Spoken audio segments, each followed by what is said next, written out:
எல்லோருக்கும் வணக்கம். சிம்மா ஜோதிடாலயத்தின் மூலமாக உங்களெல்லாம் சந்திப்பதில் ரொம்ப மகிழ்ச்சி. இன்னைக்கு நம்ம பார்க்கக்கூடிய பதிவு என்னன்னு பார்த்தீங்கன்னா, ஒருவருடைய சுய ஜாதகத்தின் ரீதியாக, அதாவது ஒருவருடைய ஜாதகத்தின் ரீதியாக அவருடைய சுய ஜாதகம் ஒன்று இருக்கும் பார்த்தீங்களா, அந்த ஜாதகத்தின் ரீதியாக அந்த மனிதன் எது சார்ந்த எதிர்ப்பை சந்திக்கிறான் அப்படிங்கிறத பத்தி இன்னைக்கு ஒரு பதிவா பார்க்க போறோம். வாழ்க்கையில ஒரு மனுஷன் செய்யக்கூடிய செயல்களுக்கு எதிர்ப்பு வரும் பார்த்தீங்களா, இது செய்யாத, இது செஞ்சா நல்லா இருக்காது, இல்லை நான் ஒரு செயல் செய்கிறேன், அந்த செயலே எனக்கு எதிர்ப்பாக வருது அப்படிங்கிற மாதிரி ஒரு காரியம் செய்ய போகும்போது அந்த காரியத்துக்கு தடையும் எதிர்ப்பும் வந்துகிட்டே இருக்கும். இதை செய்யாத செஞ்சா பிரச்சனையாயிரும் அப்படிங்கிற மாதிரியான எதிர்ப்பு வந்துகிட்டே இருக்கும். அப்படி வரக்கூடிய எதிர்ப்பு ஒரு மனிதனுக்கு எது சார்ந்து வரும் அப்படிங்கிறத பத்தி இன்னைக்கு ஒரு பதிவா பார்க்க போறோம். நம்ம நல்லதான் செய்வோம். நான் செய்யக்கூடிய செயல் பார்த்தீங்கன்னா நம்ம மனசுக்கு வந்து ரொம்ப தெளிவா இருக்கும். கரெக்டான விஷயத்த செய்யற மாதிரி தான் இருக்கும். நம்ம இதை செஞ்சாலே போதும், வாழ்க்கையில பெரிய ஆளாயிருவோம், இதை கண்டினியூஸா தொடர்ச்சியா அதை செஞ்சுட்டு வந்தாலே போதும், வாழ்க்கையில மிகப்பெரிய ஆளாயிருவோங்கிறது நம்மளுடைய ஆள் மனதுக்கு தெரியும். ஆனா அப்படி செஞ்சாலே அதுக்கு அதன் மூலயமா ஒரு எதிர்ப்பு வரும். வேற ஆள்கிட்ட இருந்து, நம்ம தொழில் ரீதியாவோ, அப்பா அம்மா ரீதியாவோ, குழந்தைகள் ரீதியாவோ, மனைவி ரீதியாவோ, குடும்பத்து நபர்கள் இருந்து எங்கேயோ ஒரு பக்கம் இருந்து ஒரு எதிர்ப்பு வரும். அப்படி எதிர்ப்பு வர்றது எதன் மூலியமா ஒரு நபருக்கு வரும் அப்படின்னா, இந்த எதிர்ப்பை பற்றி சொல்லக்கூடிய பாவம் என்ன பாவம் பார்த்தீங்கன்னா 7வது பாவம் தான். ஒருவருடைய ஜாதகத்துல லக்னம், முதல் கட்டம் என்று சொல்லக்கூடிய லக்னம், அந்த லக்னத்தில் இருந்து எண்ணி வரும்போது, அந்த லான் போட்டிருக்கும் பாத்தீங்களா, அந்த கட்டத்துல இருந்து எண்ணி வரும்போது 7வது கட்டமாக வரக்கூடியதுதான் எதிர்ப்பு. ஒவ்வொரு லக்னத்திற்கும் இந்த 7ஆம் பாவம் என்ன பாவமா வருது, அப்படி இந்த 7ஆம் பாவம் வரக்கூடிய பாவத்தின் அதிபதி யார் அப்படின்னு பார்க்கணும். இப்ப நீங்க மேச லக்னமா பிறந்திருக்கீங்கன்னு வச்சுக்கோங்க. மேச லக்னத்திற்கு 7ஆம் அதிபதியா வரக்கூடியவர் யாருன்னு பார்த்தீங்கன்னா சுக்கிர பகவான். இப்போ இந்த சுக்கிர பகவான் எங்கெல்லாம் போய் அமர்ந்திருக்காரு. இப்போ ஒவ்வொரு லக்னத்திற்கும் அந்த மாதிரி 7ஆம் அதிபதினு ஒருத்தர் இருப்பாரு. அந்த 7ஆம் அதிபதி எந்தெந்த பாவத்துல போய் அமர்ந்திருக்காரோ அது சார்ந்த எதிர்ப்புகளை வாழ்நாளில் அவன் சந்திக்கக்கூடியவனாகிறான். இப்ப 7ஆம் அதிபதி போய் உங்களுக்கு லக்னத்துல இருக்காருன்னு வச்சுக்கோங்களேன், தனக்குத்தானே எதிர்ப்பை தெரிவித்துக் கொள்ளக்கூடிய நபர்களாக இருப்பார்கள். ஏதோ ஒரு செயல் செஞ்சிருவோம், நம்ம முயற்சியால, நம்ம தன்னம்பிக்கையால, நம்ம சுய முயற்சியால ஒரு செயலை செஞ்சுட்டு 2வது அதை நினைச்சு ஏன்டா அப்படி செஞ்சு அடுத்த தடவை இனிமேல் வந்தா இதை செய்யவே கூடாதுடா, இனிமேல் இது அப்பா அதை விட்டு ஒழிச்சிடணும், இந்த தெரியாம தவற பண்ணிட்டு அப்படின்னு அந்த தனக்குத்தானே எதிர்ப்பை தெரிவித்துக் கொண்டே இருக்கக்கூடிய நபர்களாக இருப்பார்கள். அடுத்த தடவை அந்த செயலை செய்ய போகும்போது, அந்த காரியத்தை செய்ய போகும்போது ஐயோ இதை செஞ்சிடாதப்பா அப்படிங்கிற மனசுல அந்த எண்ணம் முதித்து கொண்டே இருக்கும் இந்த 7ஆம் அதிபதி லக்னத்தில் இருக்கக்கூடியவர்களுக்கு. அதே மாதிரி இந்த 7ஆம் அதிபதி 2ஆம் இடத்துல யாருக்காவது இருக்காங்கன்னு வச்சுக்கோங்களேன், அவர்கள் பொருளாதாரம் சார்ந்த எதிர்ப்புகளை சந்திக்கக்கூடிய நபர்களாக இருப்பார்கள். எப்படின்னு கேட்டீங்கன்னா, ஒரு வாழ்க்கையில ஒரு கஷ்டப்பட்டு மேல வந்து நல்லா பணம் சம்பாதிச்சு பெரிய ஆள் ஆகணுங்கிற எண்ணம் வந்து அவர் மனதுக்குள்ள இருந்துகிட்டே இருக்கும். அந்த பொருளாதாரத்தை ஓடி சம்பாதிப்பாங்க. ஏன்டா எதுக்குடா அப்படி ஓடி சம்பாதிக்கிற, பேசாம உட்கார்றா அப்படின்னு சொல்லுவாங்க பாருங்க. அந்த மாதிரி அந்த பொருளாதாரத்தின் எண்ணம் முழுவதும் அவங்க அந்த பொருளாதாரத்தின் இவங்களோட எண்ணம் முழுவதும் அந்த பொருளாதாரத்தின் மேலதான் இருக்கும். அப்படி இருக்க போகும்போது அந்த பொருளாதாரம் சார்ந்த எதிர்ப்புகளை சந்திக்கக்கூடிய நபர்களாக இருப்பார்கள். தனது குடும்ப நபர்களின் ரீதியாகவும் எதிர்ப்புகளை சந்திக்கக்கூடிய நபர்களாக இருப்பார்கள். ஏதோ ஒன்று ஆசைப்பட்டு செய்வாங்க, இல்ல அவங்க மனசுல விருப்பப்பட்டதை செய்ய போகும்போது கூட அந்த குடும்பத்தில் இருக்கக்கூடிய நபர்கள், இவர்கள் ஒரு குடும்பத்தில் இருப்பாங்க பார்த்தீங்களா, அந்த குடும்பத்தில் இருக்கிற நபர்கள் வந்து தம்பி இதை செய்யாத, வேண்டாம், இது நல்லா இருக்காதுங்கிற மாதிரியான எதிர்ப்புகளை தெரிவித்துக் கொண்டே இருக்கக்கூடிய நபர்களாக இருப்பார்கள். அதே மாதிரி இந்த 7ஆம் அதிபதி 3ஆம் இடத்துல போய் அமர்றாருன்னு வச்சுக்கோங்க, தான் செய்யக்கூடிய ஒவ்வொரு முயற்சிக்கும், ஒரு புதிய முயற்சி செய்யும் போதும் சரி, தான் செய்யக்கூடிய ஒவ்வொரு முயற்சிக்கும் சரி, எதிர்ப்புகளை தெரிவித்துக் கொண்டே இருக்கக்கூடிய நபர்களாக இருப்பார்கள் மற்றவர்கள்.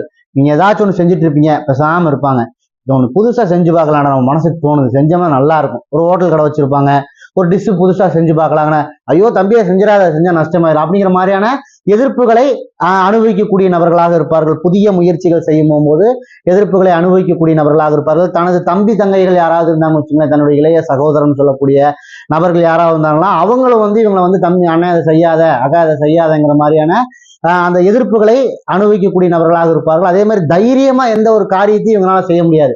தைரியமா ஒரு செய்யவும் நீ கம்முன்னு இருக்க மாட்டியா, எல்லாரும் பார்த்துட்டு தான் இருக்காங்க, நீ மட்டும் நான் தைரியமா போய் செய்யற அப்படிங்கிற மாதிரியான எதிர்ப்புகளை சந்திக்கக்கூடிய நபர்களாகவும் இருப்பார்கள். அதே மாதிரி இந்த 7ஆம் அதிபதி 4ஆம் பாவத்தோடு தொடர்பு கொள்ளும் போது பாத்தீங்கன்னா தாயாரிடம் எதிர்ப்பை பெறக்கூடிய நபர்களாக இருப்பார்கள். அம்மா வந்து ஏதாச்சும் சொல்லிட்டே இருப்பாங்க, தம்பி இதை செய்யாத, அதை செய்யாத, இப்ப நல்லா படிக்கல, நீ ஓட்டப்பந்தயத்துக்கு போறியா, போகாத, இது மாதிரி ஏதாவது ஒரு தாயார் மூலியமாக எதிர்ப்புகளை அனுபவிக்கக்கூடிய நபர்களாக இருப்பார்கள் இந்த 7ஆம் அதிபதி 4ல் இருக்கக்கூடிய. அதே மாதிரி பாத்தீங்கன்னா சொத்து சார்ந்த விஷயத்திலும் எதிர்ப்பை சந்திக்கக்கூடிய நபர்களாக இருப்பார்கள். எப்படின்னு கேட்டீங்கன்னா, ஒரு புதுசா ஒரு வீடு வாங்கியிருப்பாங்க, வாங்கி ஒரு 4-5 வருஷம் இருக்கும், திருப்பி கொஞ்சம் பணம் தொழில் பண்ணி பெருசா பணம் பண்ணி பணம் கையில வச்சிருப்பாங்க, இன்னொரு இடம் வரும், அதை வாங்கலான்னு போறப்ப ஐயோ வாங்காத. இந்த மாதிரி சொத்து சார்ந்த விஷயங்களிலும் எதிர்ப்பை சந்திக்கக்கூடிய நபர்களாக இருப்பார்கள். வாகனம் சார்ந்த விஷயங்களில் எதிர்ப்பை சந்திக்கக்கூடிய நபர்களாக இருப்பார்கள். இந்த 7ஆம் அதிபதி 4ஆம் பாவத்தோடு தொடர்பு கொள்ளக்கூடியவர்கள். அதே மாதிரி இந்த 7ஆம் பாவாதிபதி 5ஆம் பாவத்தோடு தொடர்பு கொள்ளக்கூடிய நபர்கள் பார்த்தீங்கன்னு வச்சுங்களேன், தனது ஆள் மனம் இருக்கும் பார்த்தீங்களா, அது வந்து எதிர்ப்பு உங்களுக்கு சொல்லிக்கிட்டே இருக்கும். இண்டிகேஷன் மாதிரி இந்த இது மாதிரி கொடுத்துக்கிட்டே இருக்கும். அதை செய்யாத, அதை இது பண்ணாது அப்படிங்கிற மாதிரி தன்னுடைய ஆள் மனம் வந்து ஒவ்வொரு செயலுக்குமான எதிர்ப்பை தெரிவித்துக் கொண்டே இருக்கக்கூடிய நபர்களாக இருப்பார்கள். தனது காதலி இருப்பாங்க பார்த்தீங்களா, காதல் அது அந்த நபர்களிடமிருந்தும் எதிர்ப்பை பெறக்கூடிய நபர்களாக இருப்பார்கள். இந்த 7ஆம் அதிபதி 5ஆம் பாவத்தோடு தொடர்பு கொள்ளக்கூடியவர்கள். இதெல்லாம் ஒரு முற்பகுதி வாழ்க்கையில் நடக்கக்கூடியதாக இருந்தாலும் கூட, இல்லை இதெல்லாம் எனக்கு நடக்கலைங்க அப்படின்னு இருந்தா கூட, 7ஆம் பாவதி 5ஆம் இடத்துல இருக்காங்க பார்த்தீங்களா, இதெல்லாம் எனக்கு நடக்கலைங்க அப்படின்னா கூட, இவர்கள் பிள்ளைகள் வளர்ந்து பெரிய ஆளாகிறாங்க பார்த்தீங்களா, அப்ப அந்த பிள்ளைகள் மூலமாக எதிர்ப்பை அனுபவிக்கக்கூடிய நபர்களா இருப்பாரப்பா, கம்முன்னு இருப்பா, ஏப்பா இதை போய் செஞ்சுட்டு இருக்க, ஏப்பா உனக்கு தேவையில்லாத வேலை அப்படின்னு சொல்றாங்களா, இந்த மாதிரி குழந்தைகள் ரீதியாக எதிர்ப்பை சந்திக்கக்கூடிய நபர்களாக இருப்பார்கள். இந்த 7ஆம் அதிபதி 5ஆம் அதிபதி கூட தொடர்பு கொள்ளக்கூடியவர்கள். இந்த 7ஆம் அதிபதி 6ஆம் இடத்தோடு தொடர்பு கொள்ளக்கூடியவர்கள் எப்படி இருப்பாங்க கேட்டீங்கன்னா, கடன் ரீதியாக எதிர்ப்பை சந்திக்கக்கூடிய நபர்களாக இருப்பார்கள். அதிகப்படியான கடன் வாங்கிறது, அவர் அதன் மூலியமா வந்து நிறைய எதிர்ப்புகள், எந்த திருமண பக்கமெல்லாம் பிரச்சனையா இருக்கும் பார்த்தீங்கன்னா, அதன் ரீதியாக எதிர்ப்புகளை சந்திக்கக்கூடிய நபர்களாக இருப்பார்கள். தான் உத்தியோகம் செய்யக்கூடிய இடத்திலும் எதிர்ப்பை சந்திக்கக்கூடிய நபர்களாக இருப்பாங்க. எல்லாரும் ஒட்டுக்கா வேலை செஞ்சுட்டு இருப்பாங்க. இவங்க செய்யக்கூடிய அந்த வேலையில மட்டும் போக்கஸ் இருக்கும். இவங்களுக்கு மட்டும் ஏன்டா எதுக்குடா அதை அப்படி செய்யற, இது தப்புடா நீ செஞ்சது அப்படிங்கிற மாதிரியான எதிர்ப்பு இவர்களுக்கு மட்டும் வந்துகிட்டே இருக்கும். இந்த 7ஆம் அதிபதி 6ஆம் இடத்துல இருக்கக்கூடியவர்கள் தான் எதிரிகள் மூலமாகவும் எதிர்ப்பை சந்திக்கக்கூடிய நபர்களா இருக்கும். ஒரு செயலை செய்ய விட மாட்டாங்க. இவங்களுக்கு ஆகாதவங்க எதிரிகள்னு சொல்ல, நமக்கு ஆகாதவங்கள நம்ம பொதுவாக எதிரிகள்னு சொல்லுவோம். அந்த எதிரிகள் வந்து இந்த நபரை வந்து இந்த 7ஆம் அதிபதி 6ஆம் தொடர்பு கொண்டாங்கன்னா, அந்த எதிரிகள் இந்த நபரை எந்த ஒரு செயலும் செய்ய விட மாட்டாங்க. அதை எதிர்ப்புக்கு என்னென்ன வேலை செய்யணுமோ அந்த வேலையில செஞ்சு கொண்டே இருக்கக்கூடிய நபர்களாக இருப்பார்கள்.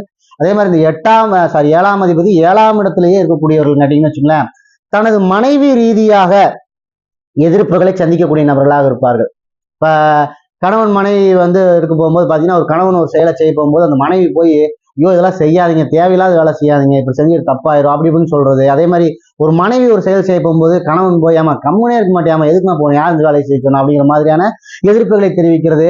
இந்த கணவன் மனைவிக்குள்ள அந்த எதிர்ப்புகளை தெரிவித்துக் கொண்டே இருக்கக்கூடிய நபர்களாக இருப்பார்கள். இந்த 7ஆம் அதிபதி 7ஆம் இடத்தில் இருக்கக்கூடியவர்கள் நண்பர்கள் ரீதியாக எதிர்ப்பை சந்திக்கக்கூடிய நபர்களாக இருப்பார்கள். ஏதாவது பிசினஸ் பண்றாங்க, இல்ல ஏதோ ஒரு சம்பந்தமா பார்ட்னர்ஸா இருக்காங்க அப்படின்னா, அந்த பார்ட்னர் ரீதியாக தனக்கு இருக்கக்கூடிய பார்ட்னர் ரீதியாகவும் எதிர்ப்புகள் அனுபவிக்கக்கூடிய நபர்களாக இருப்பார்கள். அந்த ஆள் என்ன வேணா செஞ்சுட்டு இருப்பாரு, அந்த ஆள் சுதந்திரமா ஒரு வேலையை செஞ்சுட்டு இருப்பாரு, நம்ம கூட பார்ட்னரா இருப்பாரு. அதே வேலையை நம்ம செய்வோம், நீ செஞ்ச பிரச்சனையாயிரும் கம்முனர் அப்படின்னு சொல்றான்னு பாத்தீங்கன்னா, அந்த மாதிரி இப்ப ஃப்ரெண்டா இருக்கட்டும், நண்பர்கள் மூலியமாகவும் எதிர்ப்பை சந்திக்கக்கூடிய நபர்களாக இருப்பார்கள். 7ஆம் அதிபதி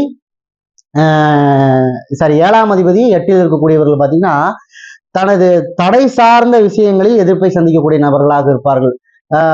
தனது தோல்வி சார்ந்த விஷயங்களில் ஒரு எதிர்ப்பை சந்திக்கக்கூடிய நபர்களாக இருப்பார். ஏற்கனவே ஒரு செயல் செஞ்சிருப்போம், ஒரு காரியம் செஞ்சிருப்போம், அதுல நமக்கு ஏதோ ஒரு பிரச்சனை வந்திருக்கும், ஒரு தடை வந்திருக்கும், அதை செய்ய முடியாத ஒரு தோல்வி வந்திருக்கும், அந்த இடத்துல ஒரு அவமானம் வந்திருக்கும், அப்படி இல்லைன்னா அந்த இடத்துல ஏதோ ஒரு நம்ம செயல் செய்யறதுக்கு காரணம் ஒரு விபத்து, அந்த மாதிரியான சம்பவங்களை சந்திச்சிருப்போம். திருப்பி அந்த செயலை செய்வதற்கான தன்னம்பிக்கையும் உறுதி இருக்கும், அந்த இடத்துக்கு போவதற்கான தைரியமும் நம்மகிட்ட இருக்கும். ஆனா நீ போனீங்கன்னா திருப்பி பிரச்சனை ஆயிருண்டா, திருப்பி செஞ்சினா உனக்கு அவமானம் வந்துருண்டா, திருப்பி செஞ்சினா உனக்கு பிரச்சனை ஆயிருண்டா, திருப்பி ஏதாவது ஒரு தடை வந்துருண்டா அப்படின்னு ஒரு எதிர்ப்பை அனுபவிக்கக்கூடிய நபர்களாக இருப்பார்கள் இந்த 7ஆம் அதிபதி 8ல் இருக்கக்கூடியவர்கள். 7ஆம் அதிபதி 9ல் இருக்கக்கூடியவர் பாத்தீங்கன்னா, தந்தையார் மூலியமாக சில எதிர்ப்புகளை அனுபவிக்கக்கூடிய நபர்களாக இருப்பார்கள். அவங்க அப்பா பார்த்துக்கிட்டே இருப்பார் இவனை, அந்த ஜாதகரை, அவன் என்னென்ன ஆக்டிவிட்டி செய்யறானா பார்த்துட்டே இருப்பார். தம்பி நீ செய்யறது தப்பு, இதை செய்யாத, அதை செய்யாத, இங்க உட்காராது, அங்க உட்காரான்னு சொல்லிட்டே இருப்பாங்க பார்த்தீங்கன்னா. அந்த மாதிரி 7ஆம் அதிபதி 9ஆம் இடத்தோடு தொடர்பு கொள்ளக்கூடியவர்களுக்கு தந்தையார் மூலியமாக அந்த பையன் செய்யறது எல்லாமே அவங்களுக்கு வந்து அவருக்கு தப்பா தான் தெரியும். அந்த 7ஆம் அதிபதி 9ல் இருக்கக்கூடியவர்களுக்கு அதன் மூலியமாக எதிர்ப்புகளை அனுபவிக்கக்கூடிய நபர்களாக இருப்பார்கள். இந்த 7ஆம் அதிபதி 10ஆம் இடத்தோடு தொடர்பு கொள்ளக்கூடியவர்கள் பார்த்தீங்கன்னா, தொழில் ரீதியாக அந்த எதிர்ப்பை அனுபவிக்கக்கூடிய நபர்களாக இருப்பார்கள். நம்ம ஒரு தொழில் செஞ்சுட்டு இருப்போம், அது தொழில் சார்ந்த நபர்களுக்கு, நம்ம பிசினஸ் ஒன்று பண்ணிட்டு இருக்கோம்னா அது சார்ந்த நபர்களுக்கு நல்லா தெரியும். அந்த பிசினஸ் சார்ந்து வேற ஒருத்தவங்க தொழில் பண்ணிட்டு இருப்பாங்க, அதன் மூலியமா சில எதிர்ப்புகள் வருது, அந்த ஆர்டர் அவங்களுக்கு கொடுக்காதீங்க அப்படிங்கிற மாதிரி வருது. அப்படி இல்லைன்னு வச்சுக்கங்களேன், நம்ம செய்து கொண்டிருக்கக்கூடிய தொழில் சிறப்பா செஞ்சிருப்போம், ஆனா அதுல ஏதோ ஒரு நஷ்டத்தை செஞ்சிருப்போம், சிறப்பா செஞ்சிருப்போம், ஆனா அதை நம்மளால மேம்படுத்த முடியாம இருக்கும். அதை போய் திருப்பி நம்ம செய்யறப்ப நீ தொழிலே வேண்டாம்ப்பா, தயவு செஞ்சு உனக்கு கையெடுத்து கும்புறேன், தொழில் விட்டு வெளியில வா அப்படின்னு சொல்லுவாங்க. பாத்தீங்களா அந்த மாதிரி இதை வந்து இந்த தொழில் சார்ந்த விஷயத்த பல வகையில எடுக்கலாம். நம்ம இருந்தாலும் 2-3 பாயிண்ட் இப்போதைக்கு சொல்றதுக்கு நான் உங்களுக்கு சொல்றேன். தொழில் சார்ந்த வகையில சில எதிர்ப்புகளை சந்திக்கக்கூடிய நபர்களாக இருப்பார்கள். நல்ல திறமையான வேலைக்காரனாக இருப்பாங்க, அந்த வேலையை செய்ய விட மாட்டாங்க. நீ போய் தொடாத இரு, வேற ஒரு ஆள் வந்து செஞ்சுப்பாங்க. சார் அதை நான் சூப்பரா செய்வேன், வந்து செய்யற ஆளை விட நான் திறமையா செய்வேன்னு நம்ம சொல்லலாம், ஆனா நம்ம செய்ய விட மாட்டாங்க. அந்த மாதிரி சில எதிர்ப்புகள், தொழில் சார்ந்த எதிர்ப்புகளை சந்திக்கக்கூடிய நபர்களாக இருப்பார்கள். இந்த 7ஆம் அதிபதி 10ஆம் இடத்தில் இருக்கக்கூடியவர்கள், 7ஆம் அதிபதி 11ஆம் இடத்தில் இருக்கக்கூடியவர்கள் தனது மூத்த சகோதரர், நமக்கு அக்கா அம்மா அண்ணன் யாராவது இருந்தாங்கன்னு வச்சுக்கோங்களேன், அவர்கள் மூலியமாகவும் எதிர்ப்புகளை சந்திக்கக்கூடிய நபர்களாக இருப்பார்கள். தனக்கு வரக்கூடிய லாபத்தை அனுபவிப்பதற்கு எதிர்ப்புகளை சந்திக்கக்கூடிய நபர்களாக இருப்பார்கள். ஒரு லாபம் நல்லா வேலை செய்வோம், கை நிறைய லாபம் வரும், அந்த லாபத்தை அனுபவிக்கிறதுக்கு எதிர்ப்பு வரும், அந்த லாபத்தை அடையிறதுக்கு நமக்கு எதிர்ப்பு வரும். அதன் மூலியமா அந்த லாபம் சார்ந்த விஷயங்களில் எதிர்ப்புகளை சந்திக்கக்கூடிய நபர்களாக இருப்பார்கள். இவர்கள் மனதிற்குள்ள பாத்தீங்கன்னா இந்த வெளிநாடு இங்கெல்லாம் போகணும் அப்படிங்கிற மாதிரி, அங்க வேலைக்கு போகணும் அப்படிங்கிற மாதிரியான எண்ணங்கள்லாம் கூட வரும். அந்த மாதிரி வரப்ப அவர்களை அந்த போக விடாமல் தடுக்கிறது, அங்கெல்லாம் போக வேண்டாம் சாமி, என்ன உள்ளூருக்குள்ள என்ன உன்னால செய்ய முடியுமோ அதையே செய் அப்படின்னு சொல்லுவாங்க. பாத்தீங்கன்னா அந்த மாதிரி 7ஆம் அதிபதி 11ஆம் இடத்திலோடு தொடர்பு கொள்ளக்கூடிய நபர்களா இருக்கும். இன்னொரு முக்கியமான விஷயம், இது எல்லாத்துக்கும் இருக்காது, இருந்தாலும் சில நபர்களுக்கு இது வாய்ப்பு உண்டு. இந்த 7ஆம் அதிபதி 11ஆம் இடத்துல இருக்கக்கூடியவர்களுக்கு இந்த 2வது திருமணத்திற்கான ஒரு வாய்ப்பு ஏதோ ஒன்று வரும்னு வச்சுக்கோங்க. அந்த மாதிரி வரக்கூடிய சமயத்திலும் எதிர்ப்புகளை சந்திக்கக்கூடிய நபர்களாக இருப்பார்கள் இந்த 7ஆம் அதிபதி 11ஆம் இடத்துல இருக்கக்கூடியவர்களுக்கு. அடுத்து பாத்தீங்கன்னா இது எல்லாத்துக்கும் வராது, அந்த குறிப்பிட்ட சந்தர்ப்ப சூழ்நிலையின் காரணமாக அமைவர்களுக்கு இந்த மாதிரி ஏற்படும். 7ஆம் அதிபதி 11ஆம் இடத்துல இருக்கக்கூடியவர்களுக்கு. அடுத்து 7ஆம் அதிபதி 12ஆம் இடத்துல இருக்கக்கூடிய நபர்களுக்கு தனது பொருளாதாரம் சார்ந்த விஷயங்கள விரயம் ஏற்படும். பாத்தீங்களா, அந்த விரயத்தின் மூலமாக எதிர்ப்புகளை சந்திக்கக்கூடிய நபர்களாக இருப்பார்கள். தூக்கமின்மையின் காரணமாக தூக்கமே வராது, அந்த தூக்கமே உங்களுக்கு ஒரு எதிர்ப்பா இருக்கும். போய் படுத்தோம்னா நிம்மதியா தூங்கணும் இல்ல, அந்த தூக்கமே ஒரு எதிர்ப்பா இருந்தா எப்படி தூக்கம் வரும்? தூங்கவே முள்ளடா, நைட்டெல்லாம் புரண்டு படுக்கிற அப்படிங்கிற மாதிரியான ஒரு மன நிம்மதியற்ற நிலையை ஏற்படுத்தக்கூடிய தன்மை வரும் இந்த 7ஆம் அதிபதி 12ஆம் இடத்தோடு தொடர்பு கொள்ளக்கூடியவருக்கு. இதெல்லாம் வந்து இந்த ஜாதகத்தில் இருக்கக்கூடிய ஒரு சூழ்ச்சமங்கள். இதெல்லாம் நம்ம பாக்குறப்போ உனக்கு இது சார்ந்த பிரச்சனைகள் கண்டிப்பா இருக்கும் அப்படின்னு நம்மளால சொல்ல முடியும். சில நுணுக்கங்களை வைத்து இப்ப நான் சொல்லியிருக்கிறதுல பாத்தீங்கன்னா, சாதாரண ஒரு காரகத்துவத்தை எடுத்து சாதாரண பாவத்தோடு இணைத்து ஒரு மேலோட்டமாக இருக்கக்கூடிய பதிவுகளை சொல்றேன். நான் வரக்கூடிய சில பதிவுகள்ல சில முக்கியமான நுணுக்க பதிவுகள்லாம் வந்து நம்மளால சொல்ல முடியும். அதெல்லாம் உங்களுக்கு நான் ஒன்னொன்னா சொல்லிட்டே வரேன். நான் பேசக்கூடிய விஷயமெல்லாம் உங்களுக்கு பிடிச்சிருந்துச்சுன்னா என் சேனலை ஒரு லைக் பண்ணுங்க, கமெண்ட் பண்ணுங்க, என் சேனலை ஷேர் பண்ணுங்க, எல்லாருக்கும் கிடைக்கட்டும். என் சேனலை ஒரு சப்ஸ்கிரைப் பண்ணுங்க. அடுத்தடுத்த பதிவுகள் உங்களுக்கு கிடைப்பதற்கு எனக்கு அது உதவியா இருக்கும். நன்றி.